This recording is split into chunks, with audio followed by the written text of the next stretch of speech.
We are going to get a collective message. I guess that little pile wanted to come out. We have the Four of Cups at the bottom.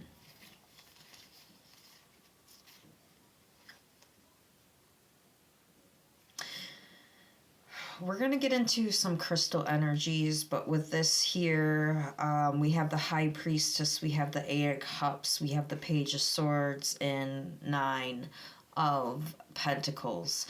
And with this is two different energies. It could be more, but someone who's very intuitive and very wise, very protected, very sacred, very grounded. A divine being, and there's also these energies, and it could be three in particular,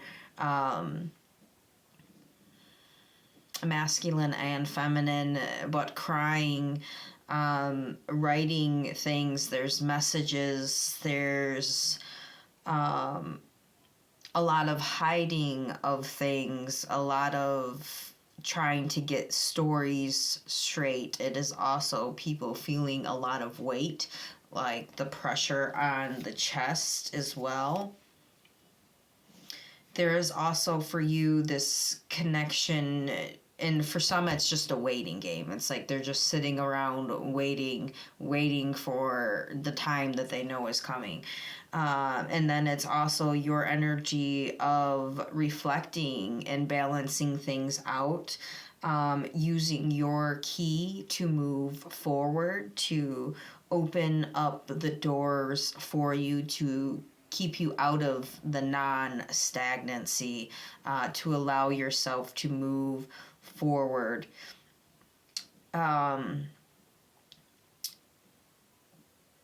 And it does feel like it involves emotions, but not so much on your end. It feels like your end is lighter with the emotions, which allows you to move through this, while others are holding on to this heaviness, this, I don't want to say, but bereavement comes to mind.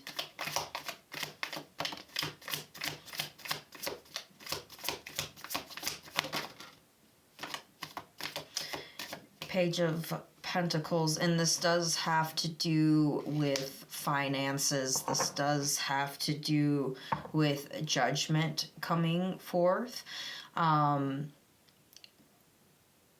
Movement. This is bringing a lot of people in the collective, the higher consciousness, out of hermit mode, allowing us to bring that ancient wisdom forward, bringing our light, stretching ourselves out, being able to fully start to integrate our life into movement, into the rebirth of ourselves, into, the motion of abundance, and continuing to collect and grow and experience as we are moving through. A lot of love and happiness as well. And then for some, this is them needing to shed the light or put themselves into a stillness, or allow themselves the stillness to see their own light within, to lift the burdens from their heart as well. Not being focused on others' finances or what they have going on. This is focusing on responsibilities of self and what you bring to the table, what you bring to your own table. Because for some of these energies, it was trying to take from others in unreciprocal ways. Family disruptions does come to mind as well. Unnecessary. Justice, the Eight of Swords. So the storm that you have passed through, you continue to move forward, but now it's like in the clouds, things have come into focus, right? because actually before in looking at this card, I've never really noticed that you can make out a skull in the clouds in the storm.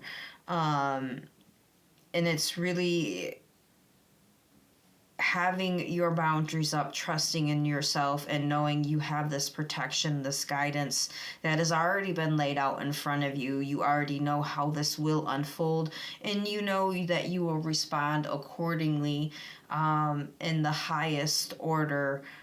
Following your divine wisdom, bringing in the love and healing that is needed on many different levels, especially to different people who are in your soul family, who are there to brighten your life. It is just bringing and forming those connections in the right way. It is allowing towers to pass, not only for yourself, but of others. Again, putting the pieces in order.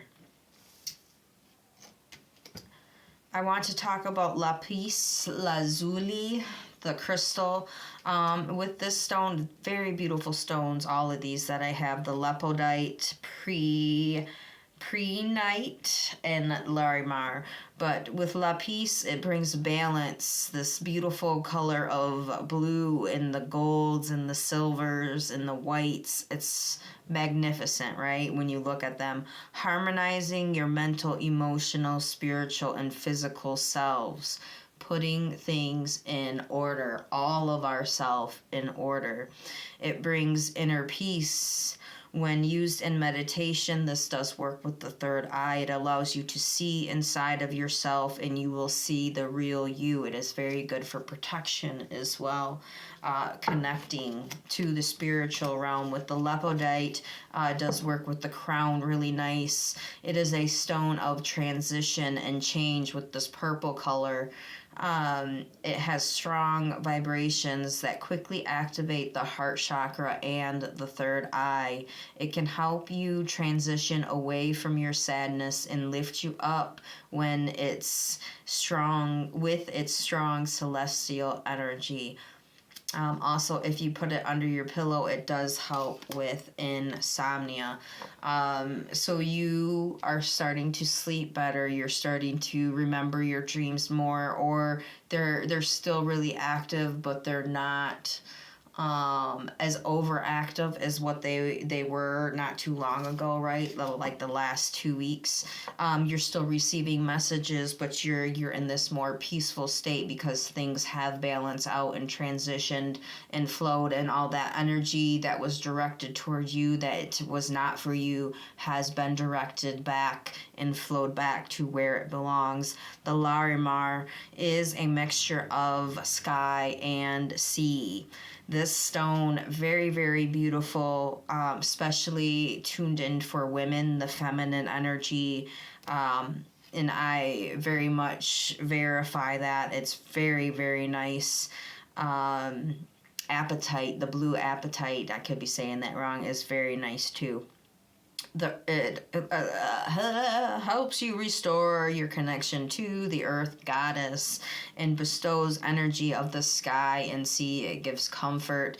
It gives you the work with the throat chakra, but your higher chakras as well, helping you to reach and elevate to spiritual planes, even to angelic connection and communication. The prehnite, same thing, will help you in the spiritual planes. It will help you visualize, right? This stone is connected.